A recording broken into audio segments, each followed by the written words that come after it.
I was just gonna make big panels and cut them all out, but I'm gonna use Karl's trick, and I use it all the time. And basically, I had this wedge. I think it was for a leaf spring. It's got your center locating thing. All I did was drill a 3/8 hole through it, cut it with the angle grinder. I used an old extension piece and made the edge nice and sharp and square. And basically, all you do is slide this over top of the sheet metal, put that down, hit it with a hammer,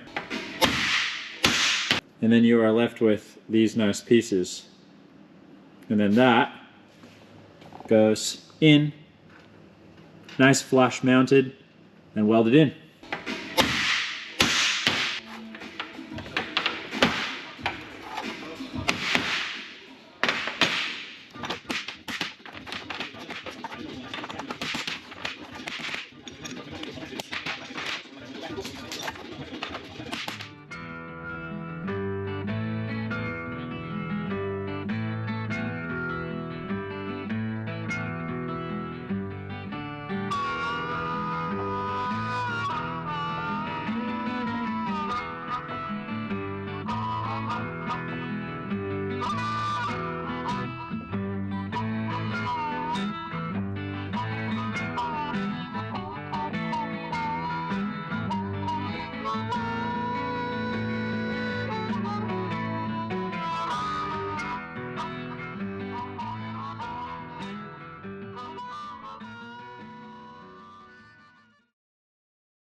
So as you can see,